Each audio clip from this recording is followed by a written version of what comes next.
And we are live. Hello, everybody. Thank you for joining us today at the Columbus Cartoon Coalition YouTube channel. My name is Kelci D. Crawford, and today I am joined by Royce. Say hello, Royce, and introduce yourself to the fans watching right now. Hello, everybody. My name is Royce. Well, I am obviously part of this group. I'm here for an interview, so I don't know what questions they're going to be. So we'll see if my takes are. Yeah, I figured that a good chunk of this is just going to be you and me catching up together because, like, you and I actually went to school together and we haven't really had a chance to, like, sit down and just chat.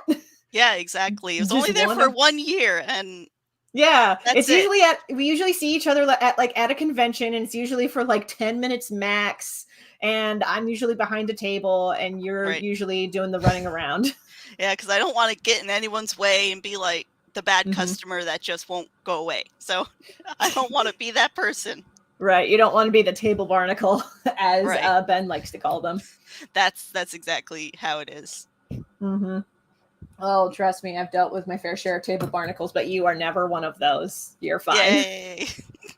Oh, my friend Gusty BV is here. Hello, Gusty. Thank you for joining us in the chat today. Hello. Yes, they were also part of the Arts Village. The Arts Village was the learning community that you and I were a part of. How long were you in the arts community for? I was probably there for the whole year that I was there because I was trying to go to all of the events. I know that we did Taiko together, which I miss 100%. Oh, I miss Taiko. Yeah. And there's nothing here in Columbus at all for I looked for a group. It was only for a middle school. I'm like, oh, I can't. Not the same. It's not the same. I wanted like an actual class or a group, but there isn't. And yeah, so I was there for the whole year. I met one of my other friends, Kristen V, there. I met a lot of cool people, and I enjoyed the year that I was there. I miss it. I should have stayed longer, but it was just too expensive. You know, that's fair. I was there all 4 years that I had gone to college. Glad to make the use of my time there that I did. I was actually there when the organizers were talking about controlling the size of the Arts Village, because they actually did some research on this. I think it's something called Dalton's number. This was brought up in Actually at one point as like a real life fact. Okay. The Dalton's number is basically a fact that says people can maintain about 150 stable relationships, and any more than that, and it gets really hard to keep track of people. Yeah. It's basically like, what's the ideal size of a small community? And that number is 150. And these don't have to be like deep relationships. They can be like, oh yeah, that's Ted from the corner shop. Right. That sort of thing. Just like a passing acquaintance, like a workplace or something like that. Like if you know someone at work. Exactly. Yeah. Yeah. And this was brought up a lot with the Arts Village, because at one point I think they had brought in like 220 people, and they were like, this is too many. Yeah, that sounds like a lot of people to keep track of. Yeah. And you know, you and I were there, like the arts community was not that big of a space. It really wasn't. It was just a basement. Like it was just it was like a small basement, like a house, like one big house size, and it was just half was a recreation and the other half was crafting. Yeah. So, and there was like a little like classroom kind of area that had the like that projector screen that can roll up and down.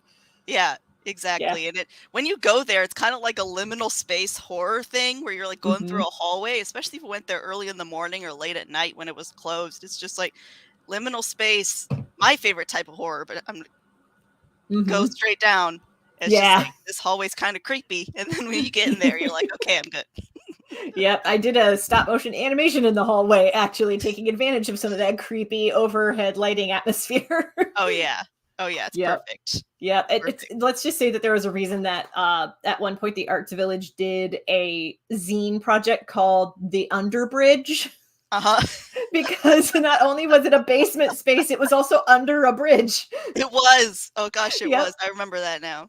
Yep, because there was that bridge that went over a little walking path, and the bridge connected to the like the what's the word I'm looking for? Dorm rooms, or the middle space where the dorm rooms were. Like, it was kind of weird. Like, it No, was the dark. sundial. You remember that? Yeah.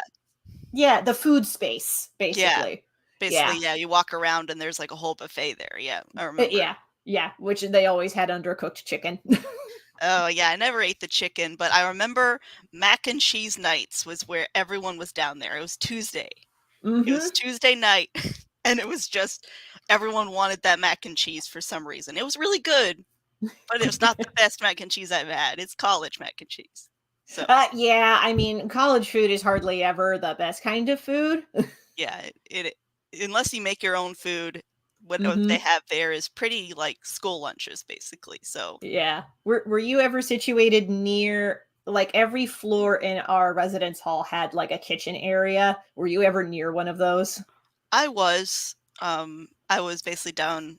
I think you were below me, but I was Mhm. on like the fourth or fifth floor, and basically you'd go down the hallway and it'd be like on the corner. So you'd have like the bathrooms Mhm. in one corner, and then around the corner would be the kitchenette or kitchen, Yep. and there'd be a So, door that you can open. so did you also have to deal with a bunch of people burning their food? Yes, yes. Yeah. The whole building had to be evacuated one night Mhm. at like 2 in the morning. And everyone, of course, was like, well, Mhm. whatever. But I mean, you're probably already up at 2 in the morning when you're in college, so I don't know. Yeah, pretty much. Yeah, I remember those days. The first 2 years that I was there, I was situated across from the kitchen on like the third floor. And then the last 2 years, I was next to the stairwell on the second floor. Yeah. So it was just noise, but different types of noises. Yeah, it's insane how many noises are around, and I mean, that if you get a bunch of young adults all in one building together, there's going to be noise because right. they haven't figured out boundaries yet. Exactly, exactly. And they're just having fun, you know. They Yeah, might be a bit loud. I'm not gonna begrudge them for that, but it's also kind of obnoxious whenever a bunch of like lacrosse bros start going like storming up the stairs at like 3 in the morning, screaming about how great the wings were at such and such place, and I'm like, Yeah. guys, It's like, I don't care. Let me sleep. yeah, I just got myself into bed. I did all this work and I just need sleep. I can't Mhm. focus without it. So Sleep is the most important thing, but go on. yes, absolutely it is. Learn this the hard way. I only ever pulled 2 all-nighters in my life. One was on purpose. I mean, they were both technically on purpose, but one was for a comics making challenge. Mhm. The other was for a art assignment that I was procrastinating on, and it was not worth staying up for.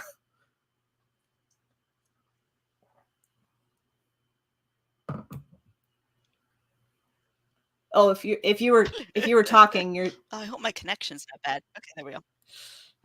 well, Can I you hear didn't me again catch the now? last part that you just said. I didn't say anything. I was just kind of wondering if the connection was kind of weird.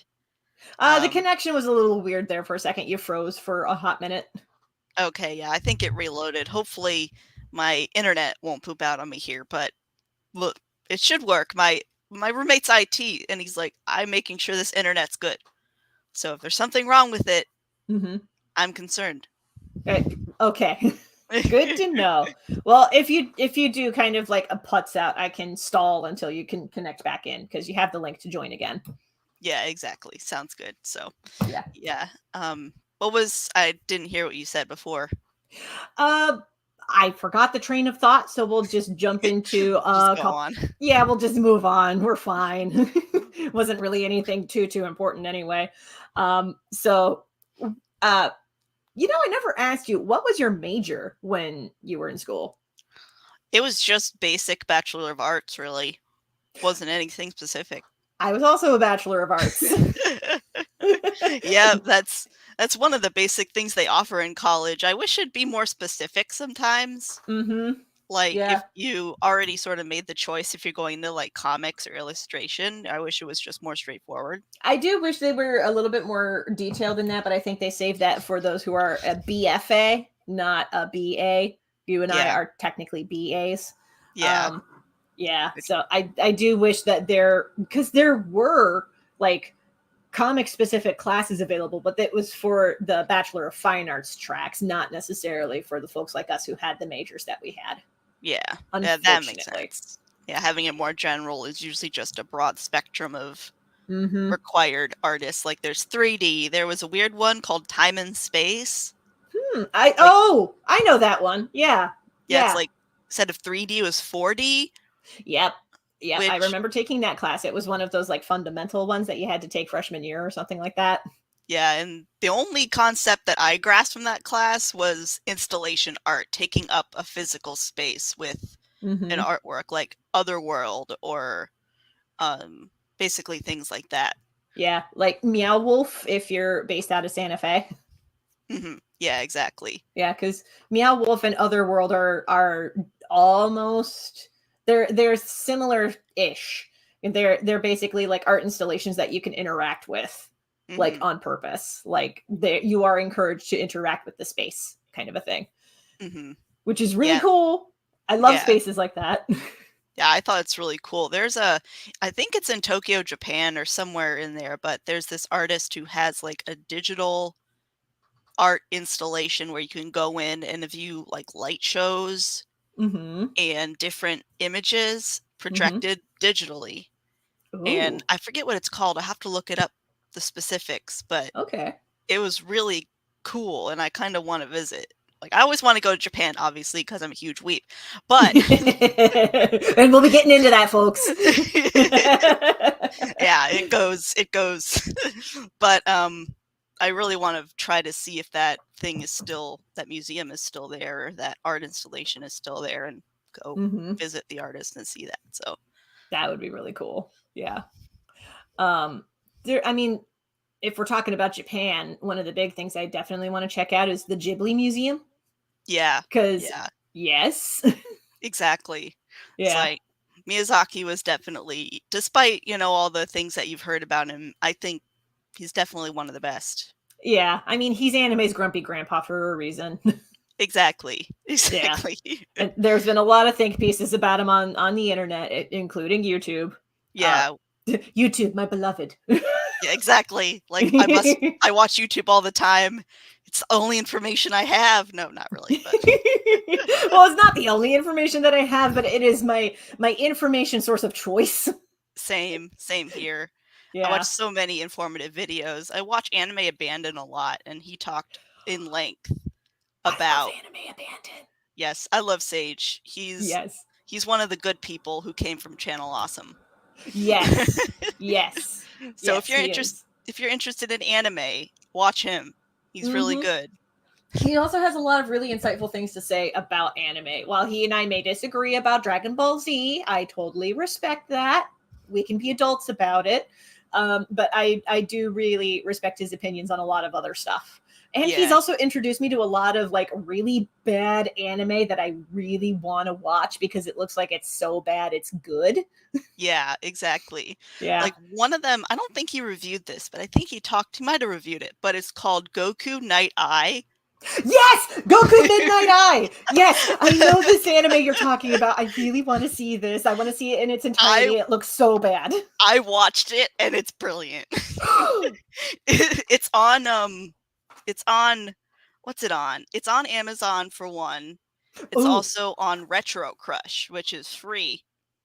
But it's probably with that. Retro Crush was a thing. I'm gonna write this down. Yeah, Retro Crush has a lot of classic anime, like basically 90s, 80s, 70s, and back. Ooh. Color me interested because that's one thing I want to see more of is the retro anime. Yeah, honestly, it's because of Anime Abandon that I want to check out that stuff because he talks about old anime a lot, and I'm like, this looks interesting. I want to check this. Yeah, exactly. Like, I always love looking how different it is from Osamu Tezuka isn't even the first anime. There's even ones before that. But that's sort of the basics on what it was and how like Disney-esque it looked. Like it was very 40s, very 30s Disney. And then how it's graduated over time to what it is today. It's just amazing to see, and I absolutely love it. It's really cool. One of the anime that he talked about, I actually saw it before seeing Sage talk about it. So you brought up Osamu Tezuka. Did you know that he made a manga called Metropolis? Yes, I did. I think I had it at one point. And then it was adapted into an anime by Rintaro and a few other like big name folks. Yeah, I remember. Have you seen it? I haven't seen it, but I want to. It looks beautiful. It's beautiful, but the story is a disaster. Yeah. it's so sad. Like, oh man. Oh, it's not just that. Like, it is sad in a lot of places, but it is also like it is. My friend Alex described it as 17 plots in a trench coat. Instead of 3 kobolds, there's 17. Oh yeah, there's 17 of them, and they are all trying to go out on a date. Yeah, exactly. Yeah, and they're just like, I would love to stand up straight. Please, we are trying to tell a straight-laced story here. It's not working. There is nothing straight-laced about this movie at all. No. Oh man, there is still one segment of the movie that I am trying to make sense of, like even like 12 years later, because the first time I saw this movie was part of the 24-hour comics making challenge that I was telling you about earlier. Yeah, because I don't know if they were still even a thing when you were at, because I feel like you and I graduated different years. What year did you graduate? Yeah, you graduated before me. I think you were like 3 years ahead of me. Okay, so. Yeah, so I don't even know if this club was even a thing by this point, but there was the comics and cartooning club on campus. Yeah. And we had all gotten together for 24-hour comic day to draw a comic in 24 hours. And we had the brilliant idea of, hey, how about we just play a bunch of movies so that we have something to listen to in the background? Pro tip, if you're going to organize a 24-hour comic day event, maybe just do music. Yeah. Because all of us got real distracted because we were watching anime. Yeah, it's like, unless you have seen it, like, unless you have seen it, or music. Those are the big thing. Like, for example, this is kind of not anime, but I watched the sitcom Everybody Loves Raymond in the background while I'm working because I've seen every episode. I already know what's happening, so I can literally just draw and tune it out and listen to the funny jokes, whether they're funny to you or not. But I mean, it's Everybody Loves Raymond. It's going to be hit or miss. Exactly. It's a show. It's definitely a show. I love how straightforward that is. It's a show. Very formulaic sitcom. Basically, you know what you're going to get from day one. Yeah. I gotta respect the shows that know what they are and they own it. Yeah, it's like the Golden Girls did that. Love them. I wish I noticed that sitcom sooner. But I absolutely love that. Like, the older sitcoms are way better than the newer ones. So yeah, I'm not entirely sure what's going on in the writer's room for the new stuff. But yeah, the old stuff was always really good. Yeah, I don't know. I feel like Chuck Lorre, 2.5 Men, Big Bang Theory, I feel like they set the basis for modern sitcom with how popular and they the were. basis is low. Yeah, it's not very good. Like, when I rewatch The Big Bang Theory, I just get angry. Like, I shouldn't get angry at a show, but when you're in a nerdy community, what they're said they portray, it makes you upset because that's wrong. That's not how a community is. Exactly. Thing, so there was a YouTuber, Pop Culture Detective Agency, that actually did a video about the I think the video title was The Adorkable Misogyny of the Big Bang Theory. Yeah, and pretty much summates everything that's wrong with it. Yeah, exactly. And there's also a second one in that series that I watched. I watched both of them. One of them is The Adorkable Misogynist, and the other one is talking about the toxic masculinity of the characters. I forgot that there was a part 2. Yeah. Yeah, they talk about that and how they're different types of like competition in their own circle.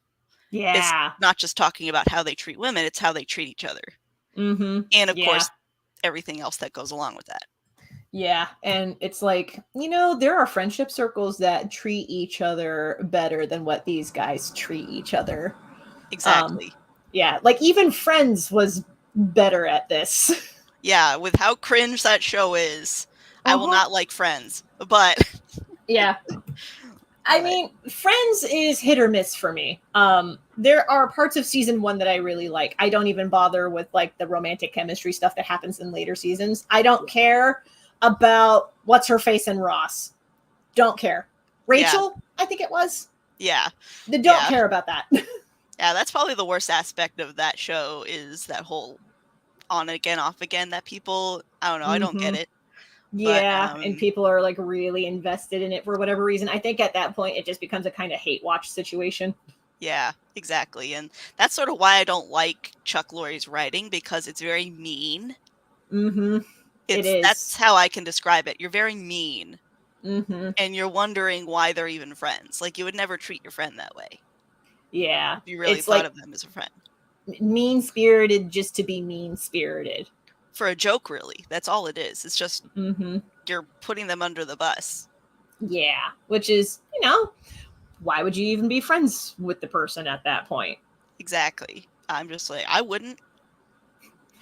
It's almost like the writer is writing like he's an alien trying to understand human friendships. Yeah, exactly. Yeah. And friendships are just as important as any marriage, any other type of relationship. It should be treated with care. I'm, of course, asexual, so friendships mean a lot more to me than a sexual relationship and romantic relationship ever could. And it means a lot to me.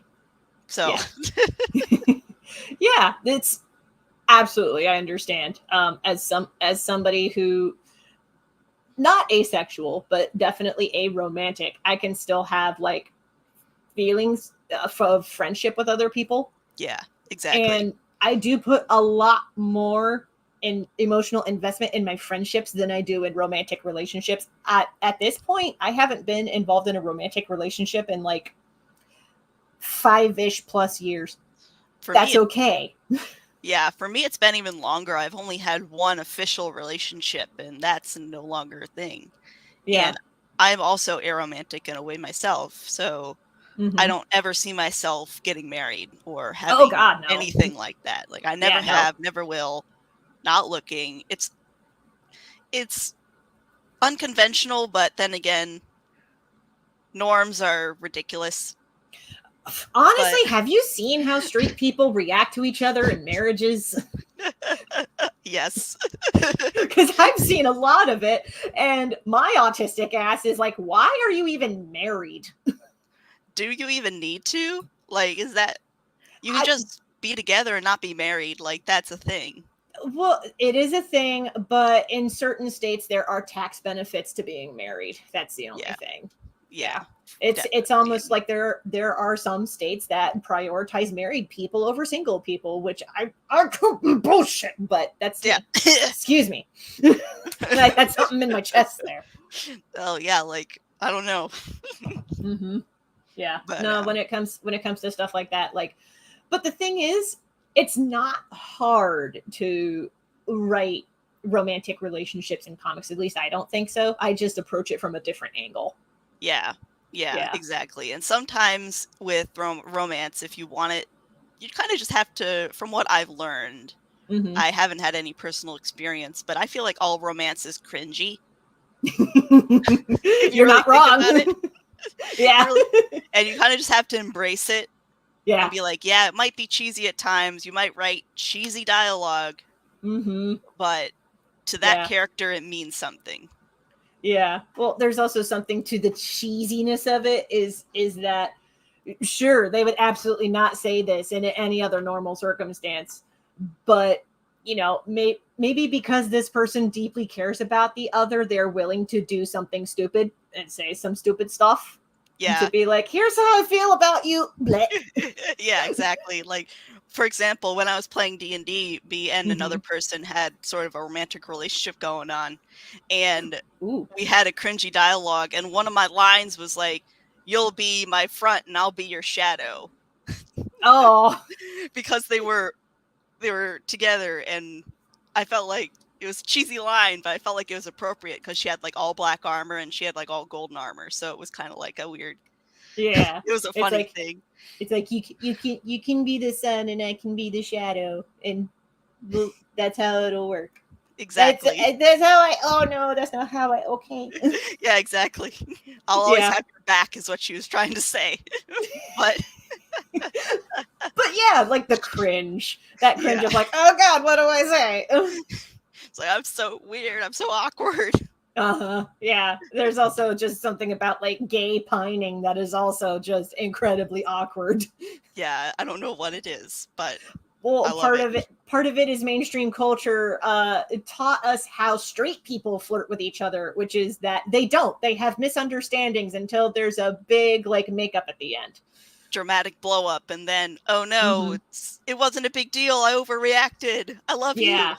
Yeah, and that's kind of like how straight people interface with how they do romantic relationships, but there's not like a ton to show like, you know, the gay culture and how they would handle romantic relationships. Because problem is a lot of gay media is still created by straight people and they don't know. Yeah, exactly. Like I'm a boys love fan. I always have been, but there is a problem with it being written by straight women. Yeah. That's kind of the issue I have. Yeah. And this is some I've talked about this a lot with a lot of gay guy friends, and they're like, boys love is a genre I can't get behind, is what they tell me. And I'm like, you know what? I get it. I really do not blame them. I don't either. It's not even a genre I'm fully behind anymore either, because there's so many questionable things. So many. I can to count. Yeah, and I know what they are because you and I are on the same wavelength here. Yeah, exactly. We're not going to get into it. Exactly. And luckily, anybody who knows the scene, you know. Yeah, luckily a lot of the newer artists have gotten better with it. Good. That's good to hear. I really appreciate them for that. Like, there's this specific artist. Her name is Scarlett Barrico. Ooh, okay. And she does really well written, not that kind of writing. And it's romantic. It's beautiful. Oh my gosh. The art is gorgeous. Ooh. I have to check this out. Yeah, I'll have to recommend some manga of hers, but one of my favorites is called The Queen and the Tailor. Ooh. That, I recommend reading that one. I'm wondering if that was inspired by The Prince and the Dressmaker by Jen Wang. I'm not sure. I have read that one. I'm not sure. Okay. But yeah. When you said The Queen and the Tailor, that was the first thing I thought of. I was like, wait a second. Yeah. I don't think there was any plagiarism involved, but also. Yeah, exactly. And I'm curious. I want to check it out. Yeah, it's definitely a really good one. And what I love about her art, I'll have to show it to you later, but I love her art. It feels organic with the way she draws and she uses her brush strokes. Manga's always been very simple. Yeah. Before we can argue, these days there's a lot more detailed manga. Like, Kentaro Miura, detailed as hell. And then you also have Vagabond, detailed as hell. But this one's very simple, thin, beautiful lines, beautiful characters, and she makes them feel like actual bodies, like they're actual flesh people. Ooh. And I've always struggled with that. That's probably why I draw robots better. I've always struggled with making them feel organic and feel like less stiff with my art. And that's sort of what I'm trying to work on. Yeah. Well, I mean, you're getting there if your Critical Role fan comic is anything to go by. The thing with Dorian and his brother, that I read the other day, I was like, Yay! I love it. I'm glad you saw it. Yes, I saw it and I was like, num num num num num num num. I love it. Yeah, it was my favorite scene. I was so hyper focused on it when I was drawing it. Probably because I'm undiagnosed, but I have some symptoms of ADHD. But I was so hyper focused on it for 8 hours. I literally just rewatched the scene over and over again for 8 hours straight. And that was a hyper focus for me. Yeah. I literally drew out that comic. I outlined the comic and did the grays in like 4 days. But you were just in a fugue state just to get this done. Yeah, because Robbie Damon was at Colossal Con. Oh, okay. And I wanted to have him sign my copy. And I also would give him a copy. And he ended up having me sign his copy, which I thought was very nice. I saw that on Instagram, and that's delightful. Yeah, I was so happy. It's amazing. I haven't gotten any acknowledgement beyond that, but that's kind of what happens with celebrities. That's still like he signed your artwork. It's amazing. Yeah, and I love it. And then he was able to have me sign the one I gave him. And I was like, yay. Love it. I'm so happy he's in Critical Role. I'm so happy that he's in other things because he's great. Have you seen Candela Obscura yet? I've seen the first episode, but I haven't seen any others yet. I'm about halfway through episode 2. It's getting good. Oof. Yeah. Real quick, because Gusty BV asked a question. Do either of you have any tips for starting your own comics since you both make them? Royce, do you have any pointers for Gusty BV? I haven't had any official comics that I've made myself, but as far as starting, I always sort of start with a very simple concept. Like, I was talking to my friend the other day about a series that I had for a long time that I want to revamp. But I want to mix inspirations of Bloodborne and Red Dead Redemption. Ooh. Basically, these Western cowboys would be fighting monsters of sort of an Eldritch type. Okay. Or Lovecraftian type. Because I adore cosmic horror, the fear of the unknown, Lovecraft, despite, him as a person, the concept that he brings to the table. Yeah, the mythos that he brings is interesting, but we can set aside some of the especially problematic things about the man. Yeah, exactly. But yeah, basically that's how I sort of start, is basically a simple idea, and then I start to outline the characters. Characters is what I always start out with. Oh yeah. I'll have a basic story and motivations for the characters, but I always start with who's our group of characters, what's their goals, is it going to be based off tone, what's the tone of the show or series that I'm going to write, and what's the pacing going to be like. Basically, I start thinking about all that first before I start actually putting pencil to paper. Yeah, you definitely want to give some consideration for how long you want the story to be, because your first comic should not be the epic idea. Please do not make epic ideas your first comic project. I made that mistake when I was younger in high school. I had this whole epic Halo-esque alien versus human, and now the story is very condensed and shorter now than it was before. Yeah. And I'm glad I did that. Yeah. My pro tip would be start with a small page count and do short stories first. Because that was how I started, actually. I started making Johnson and Sir first. That was my first webcomic that I did. And I was like, this is not going to go on forever. If I can make it to 100 pages, that's good for me. And I made it to 100 pages. My next comic after that, I was like, this is just going to be a one shot. It's going to be 24 pages and then it'll be done. And then that very quickly became not a one shot. It was Charlie and Clow, and it became the first chapter in a series of comics. Mm-hmm. Yeah, Yeah. because that's just how my brain operates. And that's also how the characters operate, because the characters are like, I want to be in this other thing. And I'm like, Yeah. okay, we're putting you in this other thing, I guess. Yeah. Yeah. Yeah. I haven't had that happen with the cast of Johnson and Sir very, very much, although Johnson did make a cameo in Thoughtful Dinosaur.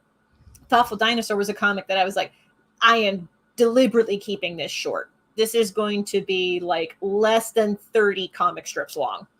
Yeah. And that also worked. But like, if you're going to start small. I would recommend something even shorter than 24 pages. You can absolutely do a like a zine, and zines are usually only like 8 pages. Yeah, they're short. Yeah, those are really good ones to start with. And the C3 executive board and myself have been talking about doing a live stream showcasing how to make a mini comic and doing a little workshop. So stay tuned for that. Yeah. It's a little self plug there, but also just letting you know that there are workshops for this sort of thing. Yeah, which is really cool. And for short comics, I even do scenes that stand out from my own Dungeons and Dragons campaigns that I've played over the past 5 years. Honestly, adapting short bits from D&D campaigns is a good way to get some comics practice in, and it also makes you go, okay, I can only do this many pages, because like D&D campaigns can go on for freaking ever, but you only have so many pages to make a comic out of it. Yeah, we went on, our campaign lasted for about 3.5 years. Mm-hmm. And one of our friends had to move to Canada, so it was actually a good ending. But yeah, that the whole campaign would have taken forever. But there's bits and pieces that stand out, dramatic, funny, whatever you want to call it. And it really helps for just a 4 small, like 5 to 10 pages even. And it really gives you the grip of how long it takes you to get a page done and manage your time. That too, because like life happens. So like I consider it a happy thing if I can get 1 page of The Legend of Jamie Roberts done each week on top of everything else that I do. Because that's kind of the pace that I have given myself. I would love to get to a point where I can do more in a given week. Yeah. But exactly. I do not want to burn myself out. Everything that I'm doing is like deliberately pacing myself so that I do not burn out. Yeah, that's every artist I've heard. I feel like I've gotten to that place because even though I haven't made anything professionally, I have drawn since I was like 8 years old. Yeah. And I've been wanting to do something professionally, but sometimes I think that maybe I'm burned out. Maybe I should do something else, like do a different hobby for a little bit and then get back to drawing. Yeah. I have that thought has crossed my mind. But that's definitely a thing I've heard a lot of artists go through, and it kind of sucks. Like, especially if you work in the comics industry. There's a artist I follow who worked on Transformers, who also worked on storyboards for Castlevania. Her name is Saren Stone, Fahrenheit on Twitter, or now X, and nobody cares about calling it X. Yeah, it's like, we'll just call it Twitter. We'll keep it that way. Yeah. But yeah, she explained how she didn't draw for like nearly 2 or 3 years because she was so burned out by it. Working on Transformers like that. Yeah, and particularly in animation and especially in like the mainstream comics industry. Yeah. Look, the mainstream comics industry is not the same thing as being a mangaka over in Japan, because like being a mangaka is way more intense. It's insane. But it is bonkers. Like Ichiro Oda not only getting like 4 hours of sleep a week. Yeah, and the creator of Naruto, Masashi Kishimoto, only able to go on a honeymoon for 13 years being married after Naruto finished. Like, it is phenomenally criminal how Japan treats their manga creators. Yeah, and even their workforce in general. If a country has a term for dying from overwork, you have a problem. Yes. Yeah. There was actually a YouTube, my beloved. There was a video that popped up in my recommended feed, and I started watching it. And it was like the 5 most troubling aspects about the Japanese workforce. And it immediately starts with you have to handwrite your resume to submit it, because it imparts your personality onto the page. And I'm like, no, you cannot make me do that. No, I type it up. I'm typing it. I don't care. Yeah, I'm typing it up and I'm submitting it. I am not handwriting that shit. No, thank you. No, it's not good. And another big example in the manga industry in particular, 2 examples actually. One of them is the creator of Vagabond, Takeshi. His last name is Inoue, but he basically had an interview where he said he only got like 2 hours of sleep. And then he would walk his dog and then go back to working. Then he would eat, go back to work. It was just constant work. And I'm like, oof. And even Kentaro Miura in Berserk, before a certain point, he was killing himself getting these pages done, basically weekly. And then that moment when Guts leaves the Band of the Hawk in the middle of the story, that's when Kentaro Miura also stopped working weekly. Yeah. He started working monthly after that. Good. And he's like, I got to take care of myself now. Yeah. And good it's just on like, him for doing that. I absolutely love that. When I heard that, I'm like, I love this dude even more. Yeah. Yeah. Because it's like, good, you set your boundaries. Right. Rest in peace, the great Kentaro Miura. I'll always miss you. Yeah, I would do like a kind of a spectacles, testicles, wallet, and watch for Berserk theme, but I don't know enough about it to like improvise names off the top of my head for that. Yeah, I can't. I can only think of like 3, and that's the main 3. But yeah, that's another big example of just how bad it is and how it can affect someone's health so bad. Yeah, and like the work situation for comic creators in the United States is different, because you're not expected to crank out like 16 finished pages per week. But yeah, it is still, you have that expectation of, like, particularly for comics creators, working on multiple projects at the same time. Yeah. And just being able to crank out all of those pages. Like, when you're first starting out and you are making projects for yourself, please do not put yourself at the same pace as people who like work at like Marvel or IDW or Boom Studios or anything like that. Please do not do that to yourself. Yeah. Start small. Yeah, and exactly. And work within your constraints. Especially when you have to market your own stuff. Mm-hmm. When you work for a company, they're doing all the marketing for you, I'm sure. Like, they have a marketing team, they have directors, producers, whatever. But when you're working by yourself, you do all of it. Business. You I'm do sure you know. all the publicity. Because like major publishers will have publicity departments. They have people who write up the ads that go into Previews magazine for Diamond distributors that go to all the comic shops. They have people who do that. Please keep your workload light. Yeah, especially if you're not getting enough money, you have to work another job. Yeah, exactly. Yeah. Because yeah, in this economy, good luck. Yeah, exactly. Oh, yeah. Wish me the best of luck, because I quit my office, like the day job that I had fairly recently. I basically rage quit. I was so fed up with the HR department by that point. Yeah, I do wish you luck there. I hope. Yeah, and I'm just going back to full-time studio creating and all of that. So yeah. So far so good. We'll see what happens in the next few months, especially since because like you usually don't do like vending at comic conventions and stuff like that, if I'm not mistaken. I do not at the moment, because like I said, I haven't done anything like on my own. Like, I haven't officially published anything. Whether it's, but you will soon with this anthology that we're marketing about. My first one. Yeah. And I've had a couple of zines, like a Pokemon zine. I also had a Big O zine. Ooh.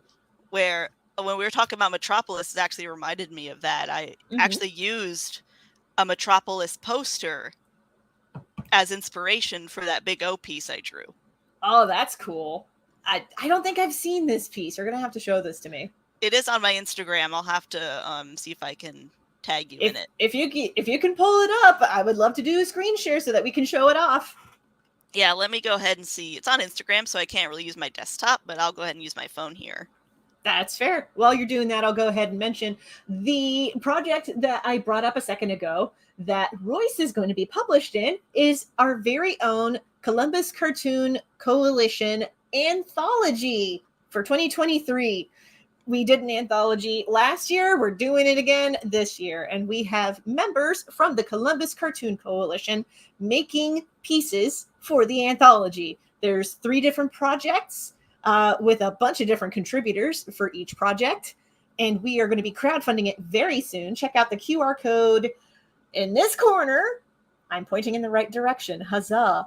There is a QR code in the upper right corner of the screen. There is also a link to the Ko-fi page in the doobly-doo that you can check out to find out more details about the anthology and maybe sign up for notifications when we launch the campaign. Speaking of launching the campaign, we will be doing a pre-launch party on Tuesday, if I remember correctly. I'm going to double check this date so that I don't get this wrong. And then the both of us got on our phones during a live stream. This is great content. How dare we do this?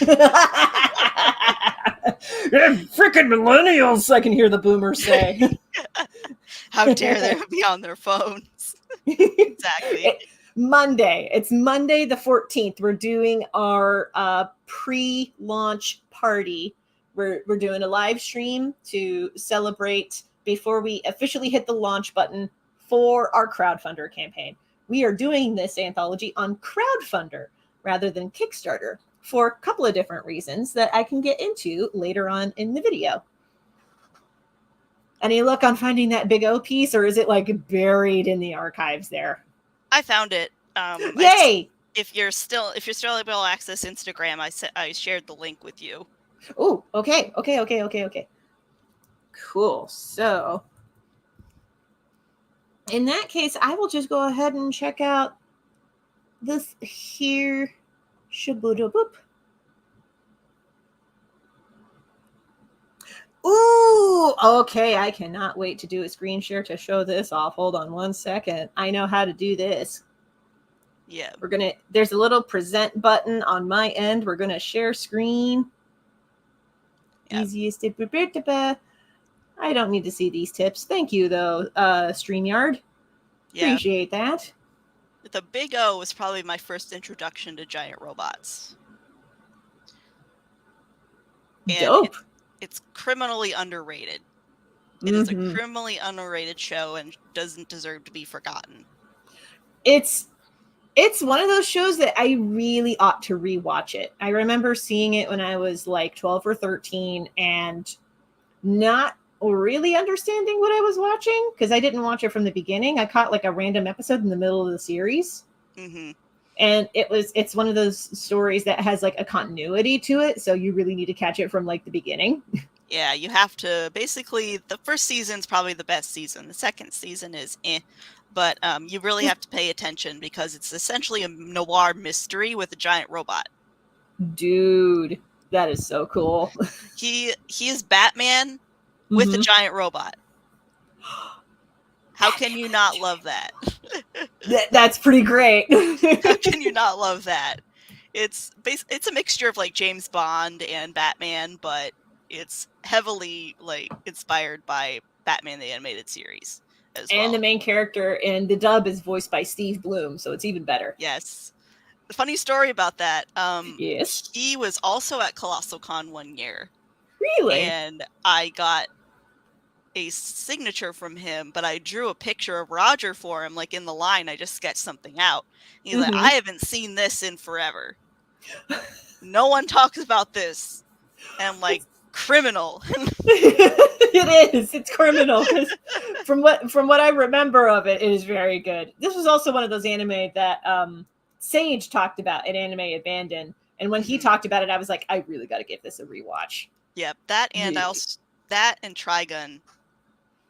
I've seen the original Trigun, not Stampede. I haven't seen Stampede yet. Because they did Trigun Stampede. Haven't seen it yet. It looks like you have some thoughts. I stopped watching. Oh. But the animation, best 3D animation in anime I've seen, hands down. Okay. Okay. The 3D animation is beautiful. I'm not going to fault it there. But okay. boy, do I have thoughts about the story. Oh, no. But like I said, I didn't watch all of it, so they might have fixed it. But maybe. I'm so attached to the first series that I couldn't really disconnect. Yeah, I am also pretty overly emotionally attached to the first series, the original like late 90s, early 2000s iteration. Yeah, and even that was different from the manga, so they're essentially their own entities. Yeah. And I can't disassociate from the original 1997 or 1990s. I can't do that. I tried with Stampede, but a lot of the story changes they did, the pacing of it is real bad. I just didn't like what they did with a lot of the characters, and I stopped. I That's tried fair. so hard. That's fair. Yeah, totally get it. Speaking as somebody who's, you know, I've been like eyeballs deep in the Dragon Ball Z fandom for a while, and I have very mixed feelings about Super. Yeah, I'm sure a lot of people do. Yes, a lot of the hardcore fans will not like my opinions about Dragon Ball Super, and I'm not going to get into those right now. Right, just like my opinions on JoJo's Bizarre Adventure Part 3. Yes, we were talking about this before we hit live. So a lot of people will say that's the best part, and I disagree with that sentiment. It is not the best part of JoJo's Bizarre Adventure, in my opinion. Yeah, because my biggest problem with it is not that it's Monster of the Week. It's like Stand User of the Week, because it's very shonen, very much a shonen. And my problem is it drags out. It does. Yeah, I tried reading the I tried reading the manga version of it, and it does drag in a lot of places. It's like all these things, they literally have 2 separate seasons. From the first half is the journey, and the second 26 episode is just all being in Egypt. Yeah. And that's a pacing issue. That is a pacing issue. It's also kind of lopsided. Right. I'm not interested in these one-note villains. Just give me Dio. Come on. I think everybody in the fandom is like, give me Dio. Exactly. Because Dio is just a glorious, magnificent bastard. He is. I love him, and I will always love him. I like him better than Jotaro. Jotaro has a lot of nuances to his character in other parts. Sure. But in part 3, it's very few and far between that I'm just kind of like, I don't find him interesting. I understand why people like him because of the rebellious nature of him and the time it came out. Sure. But I don't really vibe with him as a character. I don't find him interesting. I find Polnareff more interesting. I think a lot of people find Polnareff more interesting. Exactly. And Joseph, he just turned into the explainer guy, the exposition guy. Grandpa Joseph? Yeah. Yeah. They turned him into the exposition guy. Yeah. The exposition and the, oh my God! Yeah, just the memes. Yeah. And there were only like a few moments where you could see the original from part 2. Yeah. Because part 2, he wasn't really like that. You see glimpses of it in part 3, but it's not the full thing. And it's disappointing because Joseph's one of my favorites. Yeah. I do really appreciate that JoJo's Bizarre Adventure just follows this like lineage of Joes. Exactly. And then, but after part 6, it gets super crazy after part 6, because part 6 basically ends the official Joestar timeline that you've known from part 1. Okay. Part 7 goes into a completely alternate universe. Oh, okay. Okay. Basically a way for Araki to be like, okay, I'm done with this lineage. Let's start over. Let's come up with something else. Sure. And I'm like, I'm down with it. Part 7 is one of the best parts. A lot of people agree with that, and I'm one of those people that agree that Part 7 is the best part. So for somebody like me who has not jumped 100% into the series yet, because I get the impression that you can start at different parts with JoJo's. Am I correct in thinking this? You can. Okay. But you really shouldn't.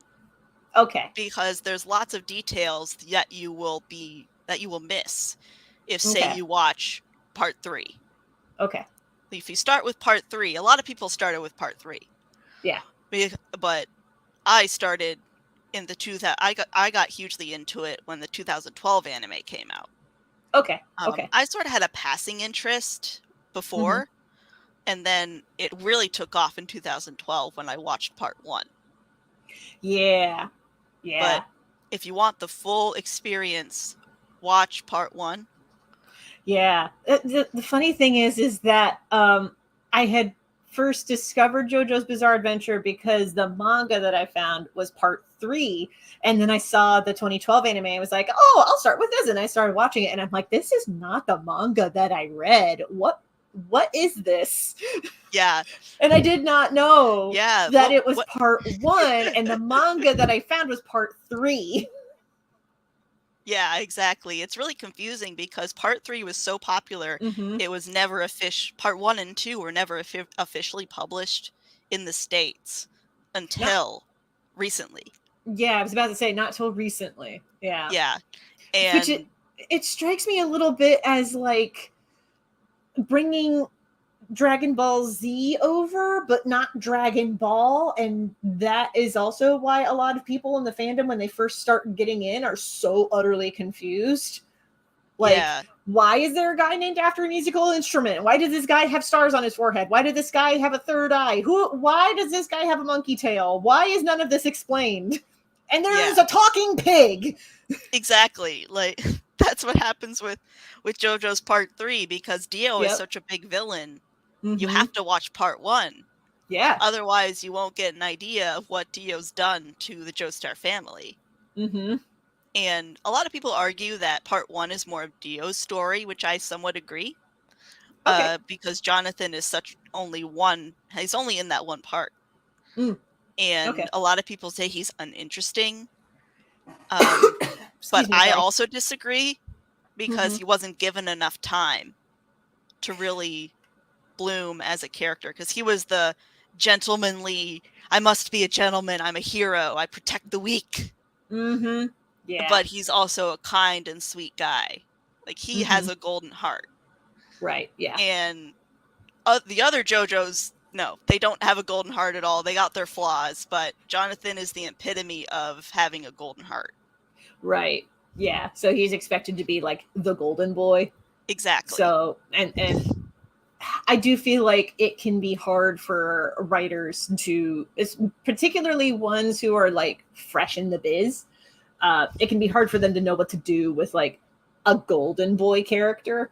Yeah, exactly. Which and that was Araki's first. It's probably also why a lot of Superman stories kind of suck. There, I said it. I said it. Yeah. Because let's be real, a lot of Superman stories kind of suck because nobody knows how to write a good boy. Exactly, and make it intriguing, and not just one note. Yeah, exactly. There can be a lot of interesting ways to tackle like a golden character, and that's yeah. Yeah, I almost like exchanged fisticuffs with a mutual friend between myself and Alex because he has really hard opinions about, and by hard I mean like somewhat rigid opinions about anime, and he had said something yesterday that was like Gon from Hunter x Hunter is the weakest protagonist in shonen anime, and I'm like, Are we about to throw fisticuffs? Are we about to throw fisticuffs, my man? I am about to. Yeah. I will come after you for blood. Exactly. Because, like, talk about golden boy characters. Like, Gon is a golden boy character that has some surprising nuances to him that I wish were explored a little bit more in the official story. But they are there. Yeah, exactly. And that's sort of the thing with Jonathan as well, the first JoJo, is that it's never fully explored. Like, he's just the righteous good boy hero character. And he goes through probably like some of the worst trials and tribulations in the series. Mm-hmm. Yeah. Because he basically, I don't know, have you seen part 1? I don't want to spoil it for you. I've seen part 1 up to when his family home catches on fire, and there's that 4-minute monologue where he's falling down the chimney or whatever it is, and he's trying to brainstorm how it is that he's going to stop his fall, and the entire inner monologue lasts like 4 minutes, and I'm like, where's the ground? the ground is all fire. It's all just hellfire now. Dio has risen up from hell. I mean, I really shouldn't rag on this as somebody who is a fan of Dragon Ball Z, because, like, talk about, like, this planet will blow up in 5 minutes, and that entire combat lasts like 30 episodes. Right. I remember that. I really can't complain about that. Like, anime will draw out and really, like, force you to suspend your disbelief when it comes to the passage of time in different moments. Like, this really happened in 5 minutes. It's like a D&D thing where you have a combat that lasts for like 3 hours, but really it's only like 5 minutes.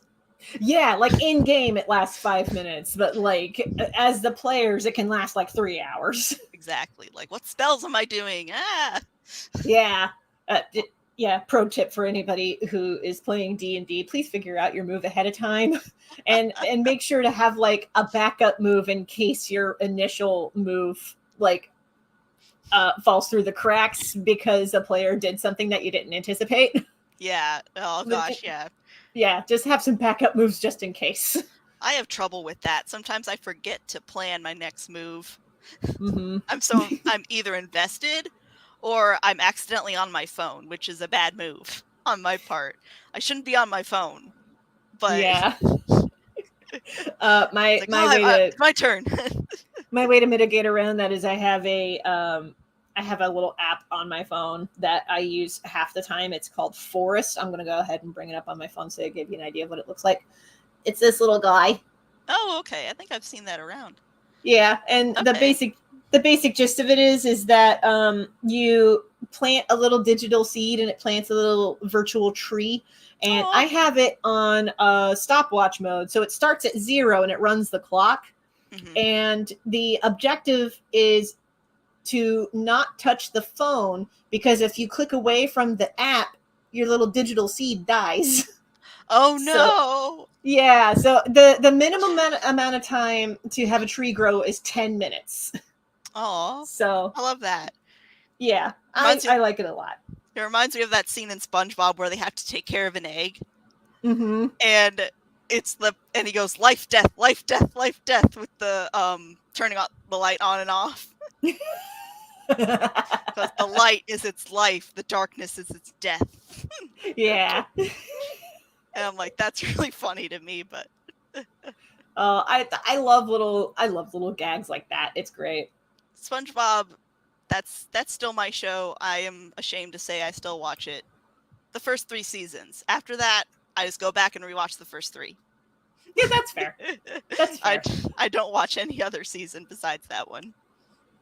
Yeah, I think from what I understand, the original creator of SpongeBob SquarePants also passed away.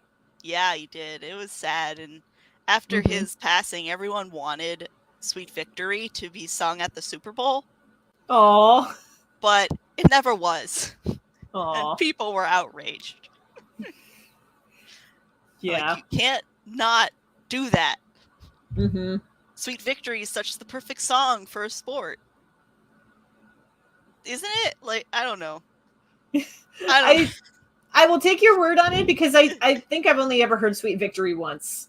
But given the music choice, like the music tastes of like the first like 3 seasons of SpongeBob, Also, some of the like really good choice adult jokes that they snuck in there in the first 3 seasons of SpongeBob. You don't even notice it.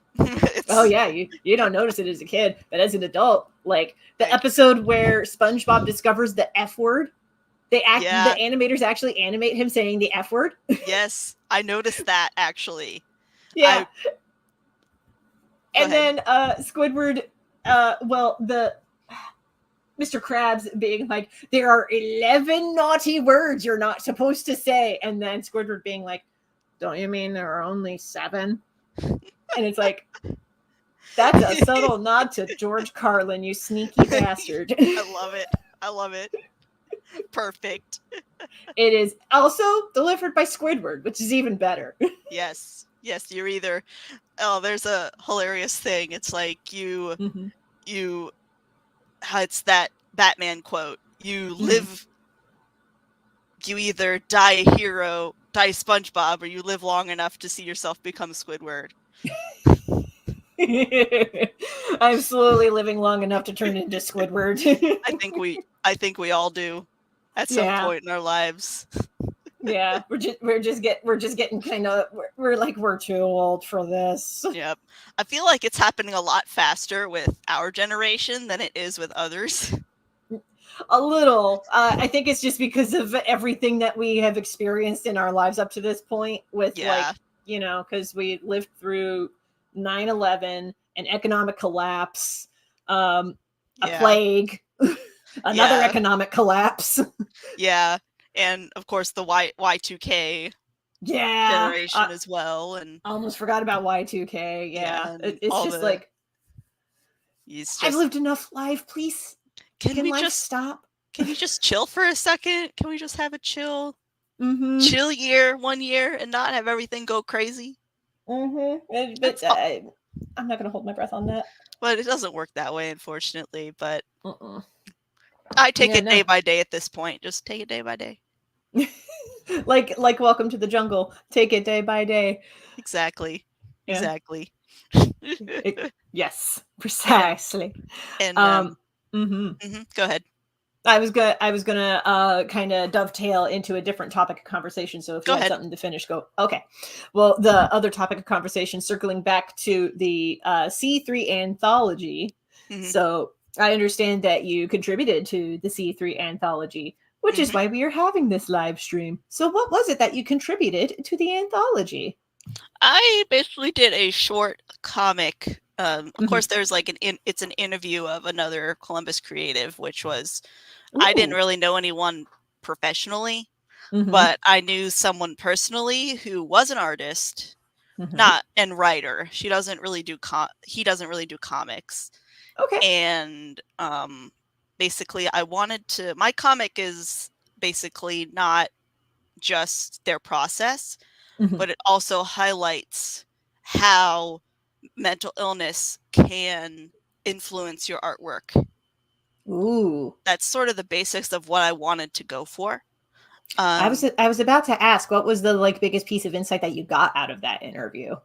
The biggest insight was all about perspective was the biggest thing, because as someone who, like I said, I might have ADHD. I don't know. I need to get diagnosed.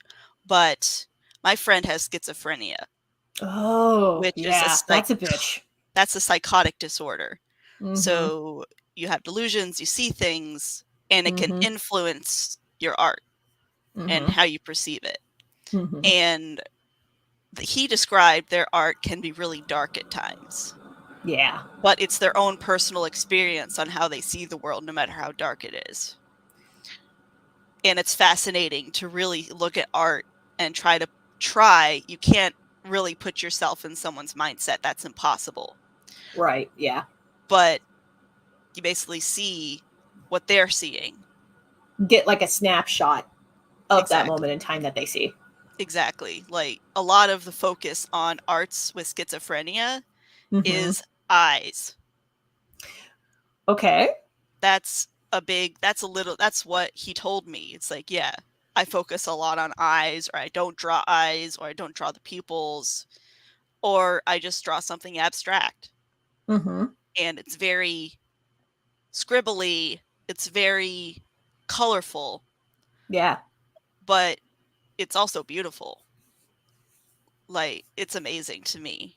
And I also asked how it can also hinder somebody. Mm-hmm.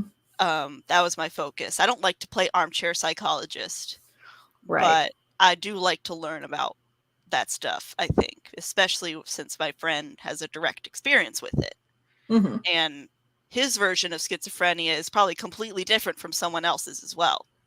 Yeah, because there was my younger sibling knew somebody who was also schizophrenic, but while their hallucinatory experiences didn't necessarily focus on eyes, what they would hallucinate was rocks, just random ass rocks and boulders popping out of nowhere. It was one of the reasons that they never got their driver's license, because they were too scared that, like, while driving they would start hallucinating rocks and start to swerve.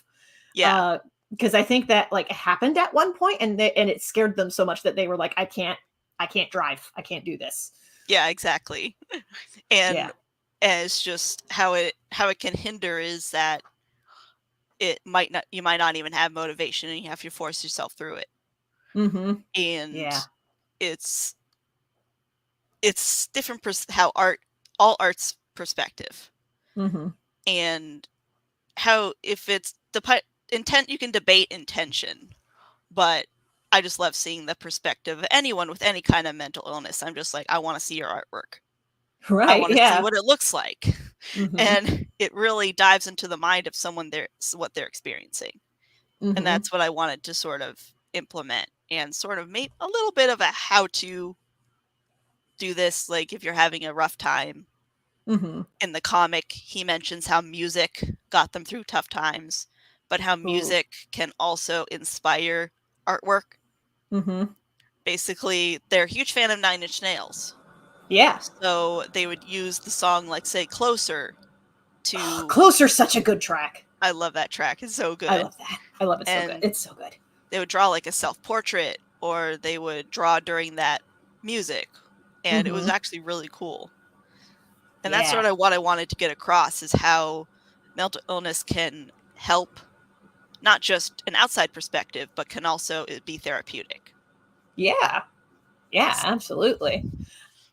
So a couple things to dovetail off of that. First, totally am vibing with listening to tracks and drawing something inspired by those tracks, because I have a couple of sketchbook pages of my own that, like, I was listening to the Near soundtrack and a image popped up in my mind, and I'm like, I have to draw this because it's inspired by this track. It's too good.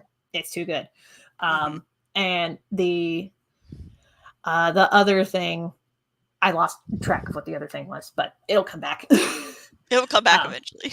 It'll boomerang eventually. It's no big deal. Exactly. Yeah. Well, we were talking about about, like, mental illness and art and music. That's right. I remembered the original thought now. So there is a book by Julia Cameron called The Artist's Way, which is, like, it's supposed to be like a workshop in book form. And the more that I read it, the more that I'm like, oh, this is the Artists Alcoholics Anonymous workbook. Yeah. Because I don't know if you've worked through it at all, but the author has fully admitted that she had gone through Alcoholics Anonymous, and then she put together a workshop. And after, like, 30 years of doing this workshop, she put together this book, The Artist's Way, and it's a 12-week artist therapy session. Yeah.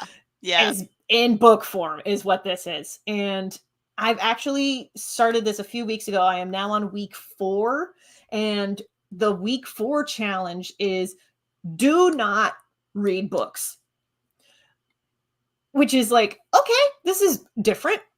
And the reason that challenge exists is because reading can be a distraction away from, like, your intuition trying to tell you things. And the whole point of the Artist's Way workshop is to try to not merely minimize distractions. it's supposed to be a way for you to like reconnect with your intuitive self, to like reconnect with your inner creativity and really get the creative juices flowing again. Yeah. And week 4 is don't read, because reading can distract from listening to your own intuition by basically like filling it up with other people's ideas and opinions of things. Yeah. And the objective with don't read is to basically filter all of that out. And there's actually a list of suggestions of things that you can do besides reading, which include knitting, fixing your bike, baking bread, and other things to like keep your hands busy. Yeah, exactly. Yeah. And I think like, honestly, one of the best things that you can do if you find yourself in a creative block is to just keep your hands busy in other ways. Because that's often what I do, is whenever I'm like, my well is dry, I'm gonna knit this sweater. Yeah, that's why I thought of taking up guitar, because I'm like, I really want to learn how to play electric guitar because I love music as well. And also kind of tailing off of the whole conversation is that I actually find myself more inspired to draw when I'm out camping. Yeah. When there's no TV, there's no internet. You can't go online and see the videos. You just have your music, and nature. And what I would do when I was in Vermont for 3 months, there's a campsite that was literally right by a reservoir. And I would go down a hill where there was a rock where you could sit right by the water.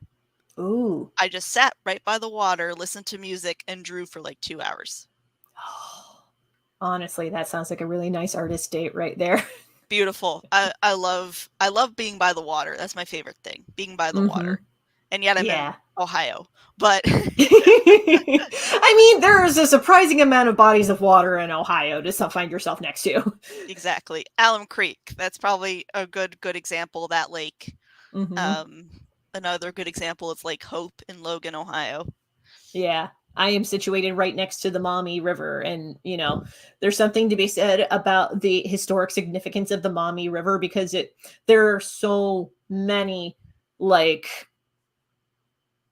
I can't remember the word for them, but like the basically like sites that talk about the War of 1812, because a lot of the major events of the War of 1812 happened along the Maumee River, and up in Lake Erie, which is what we're next to. But even just aside from that, it's like I'm right next to the Maumee River, and like while I'm not next to any of these historic sites, it's still water, and it's still peaceful AF. Yeah, exactly. It'd be great to just get your sketchbook and just sit next to the river and draw the herons that are flying in. Yeah, exactly. I just find it way better to just disconnect sometimes. Absolutely. Yeah, and sometimes you need to disconnect a bit to recharge those creative batteries. Yeah, because I think it's called the death scroll, when you just keep scrolling through videos. Yes. On like, for me, it's Instagram, like Reels. I work third shift, so I'm always up all night. But I just. So that explains why I keep getting Instagram Reels in my Instagram DMs from you. Yeah, I get myself into that death scroll, and I'm like, I should just draw something, but nah, and I just keep going. And that's the worst thing, is that you just go on that scroll because you're bored. Yeah. And like, trying to stop my autistic tendency to be like, you have a problem? I'm going to throw a suggestion to fix it. Because like in my experience, when I try to do that with somebody who's like ADHD or ADHD light, it doesn't work. Yeah, exactly. Yeah. It's hard to really gotta want to do it. You gotta, I don't know, in a way, force yourself to do it. Yeah, I was going to say, like, you know your brain chemistry better than I do, so I can't really like give you a suggestion, because like the suggestions that work for me don't necessarily work for anybody else. Yeah, and everyone's experience with mental illness is different, so everyone works a different way, and you have to sort of be the one. You can have like a therapist tell you what to do, and they use their own techniques to kind of make you think cognitively, like, what can I do? Yeah. It depends on with the that? therapist that you work with, though, because Yeah. like different therapists are trained in different ways Yeah, and that's and dangerous. also handle different things in different Yeah, ways. exactly. Yeah. Exactly. Whether Yeah. it's good or bad, I'm not sure.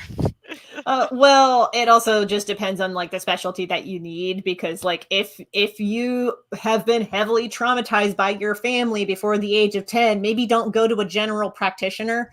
Yeah, that's not Yeah. that's not what you need. No, it's not what you need. You need to go to somebody who has like experience with like trauma. Yeah.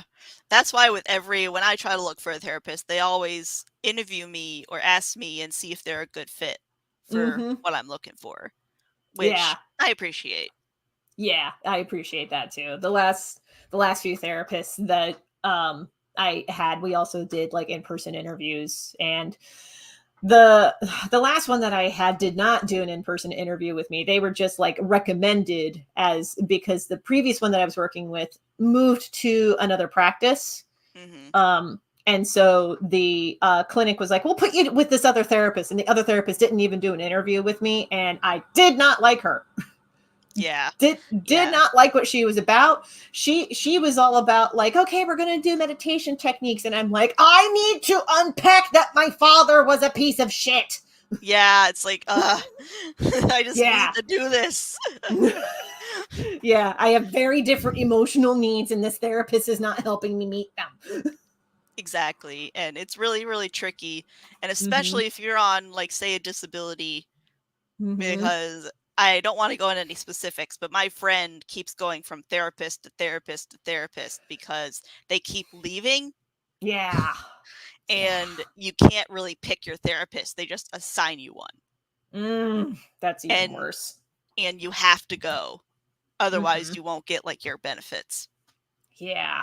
And and that there it there's a lot that I can say about how um the American medical system does not like to treat people with disabilities, but we're not going to get into that right now. that's a whole different ball game, It's whole a whole different different can of ball game, worms. and that's a whole other discussion that a whole other channel could tackle. Exactly, exactly. But But if there was ever anybody who made a comic about their experience with that sort of thing, I would love to have a chat with them. yeah, exactly. I would also love to just see how, like, if you drew art and you're suffering from anything, and maybe Mm-hmm. it's your journey, maybe you just need to get something on paper. I Mm-hmm. absolutely love to see it. Yes. Yeah. Because another example was this artist who drew cats. Mm-hmm. Initially, he started to draw cats realistically, and Okay. then they started to look more like psychedelic Oh. as they kept going on, and it kept looking less like a cat and more of an abstract, psychedelic, colorful painting. Okay. And Okay. my friend was like, "Yeah, that's sometimes how they see things, how Mm-hmm. it works." Yeah. And And like it evolves over time. exactly. Yeah. I'm just picturing the stuff that would be potentially posted in r/I'm sorry, John. And I'm like, I don't know if that's the creative direction that this artist went, but it would be interesting if they did. Yeah, exactly. Like the famous Van Gogh painting, The Night. Hmm. I don't know if you know this, but that was from when he was in an asylum. Yes, I Yeah, remember that. yeah, that's a beautiful painting. It is, yeah.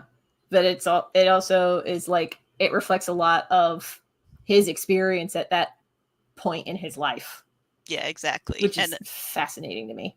another artist that I like to point out is I recently learned about this because I work at a nursing home overnight, Hmm. and I started researching about Alzheimer's. And basically, this artist would draw his self portrait Hmm. from he dealt with Alzheimer's for like 11 years. Yeah. And he started out with his self portrait, and he would always draw a self portrait every year. Hmm. And every year, you just see how he started to not recognize himself and how he started to lost functionality. Yeah. Was it front brain or back brain Alzheimer's? I'm not sure. I don't really know anything about that. It was Okay. just like a general Alzheimer's diagnosis that he would Okay. go through. Yeah. I would have to look up the artist to find out, but Yeah, I was thinking about Terry Pratchett because when Neil Gaiman was talking about Terry Pratchett's final days, he talked about how Terry Pratchett had like, I think it was like a back brain Alzheimer's. So while Terry Pratchett was still good with like names and things, he wasn't so good at placing shapes or like places or like object permanence or anything like that. Yeah. Yeah, so it Mm-hmm. it manifests in different ways. Alzheimer's is, speaking as somebody who has dementia run on both sides of the family, it Mm-hmm. intrigues and terrifies me because I also know that I am at risk. Yeah, exactly. It's such it's a horror of existentialism. Mm-hmm. A Losing, very existential horror. yeah, losing yourself, your Mm-hmm. identity, what made you who you are. Or even losing yourself in time, like a Slaughterhouse-5 situation, because that was what happened with my grandpa, Yeah. Pappy. Because like we were pretty sure we had Lou Body's dementia, Mm-hmm. and that's where one day you could be in 1975, the next day you could be in 1960, the next day you're in 1991, and Yeah. like being able to place yourself in time is already difficult. Yeah. And yeah, it's almost like Slaughterhouse-5, but like where Slaughterhouse-5, the character is having these experiences of being unstuck in time because of Mm-hmm. post-traumatic stress. Yeah. Um, there's also something to be said about being unstuck in time because your brain can't keep everything in a linear order anymore. Mm-hmm. Yeah, exactly. Your brain is filling up with that plaque that's just not Mm-hmm. functioning. And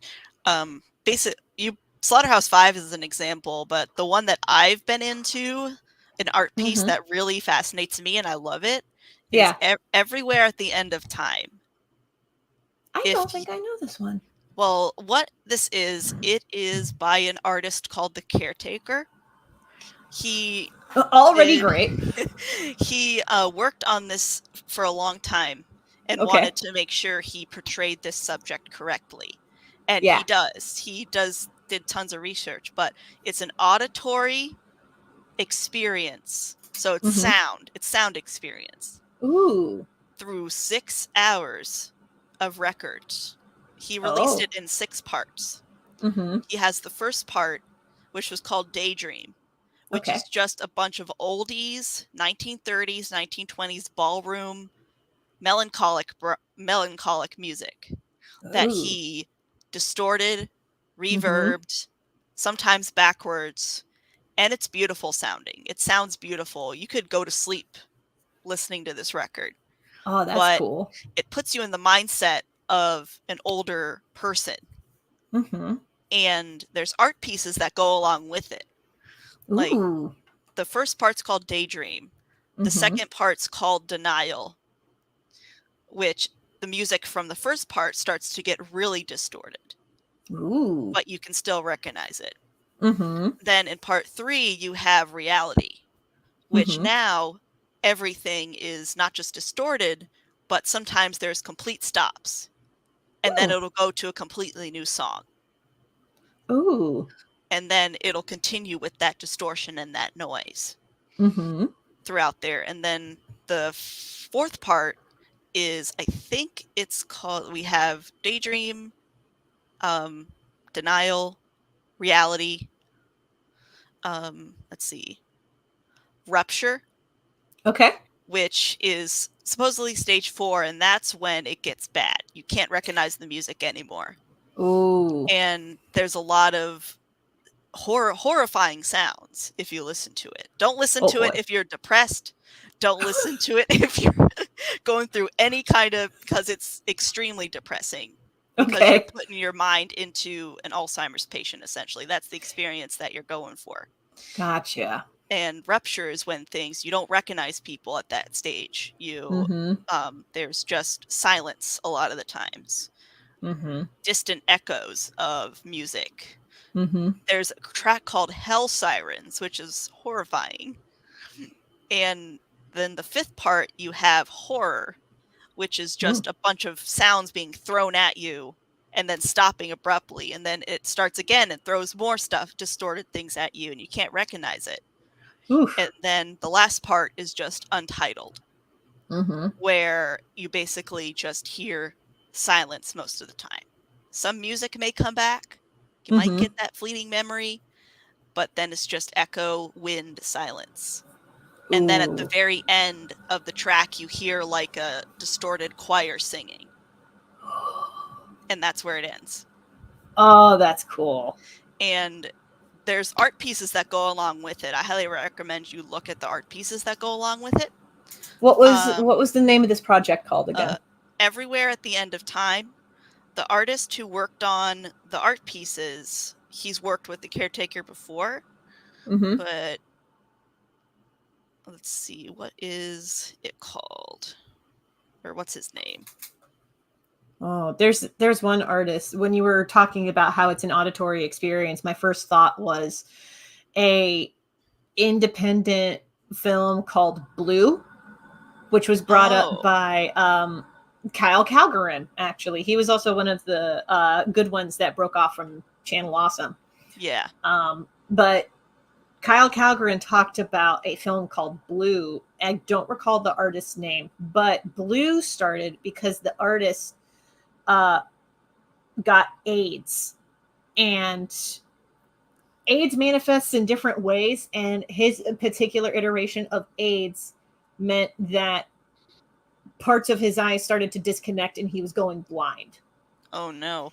And so he decided, and it sucks because he was a filmmaker, but he decided that he would make a basically auditory movie, which he called Blue, because it's just a solid screen of IKB Blue.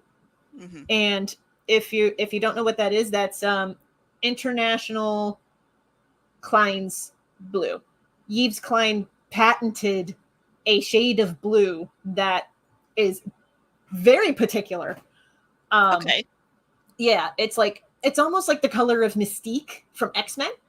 Oh, okay. I think I have an idea. Yeah, it's also the blue screen of death. That's International Klein Blue. Yep, I know what you're talking about when you said that. Yep. Yeah, so that particular shade of blue is what takes up the entire screen, and Blue is just an auditory journal of this AIDS patient talking about his life and his previous lovers who have also died of AIDS. Yeah, that's intriguing for sure. I definitely need to look that up because that's around the same type of thing that you're putting yourself into this experience with that. Yeah. And the artist is Ivan Seal is the artist who worked on the piece. And they've worked together many times, but you can actually find the whole thing on YouTube. You can listen to full 6.5 hours on YouTube. Oh, dude. Yeah, I don't recommend it. Yeah, no, it sounds like listening to the Silent Hill soundtracks, but worse.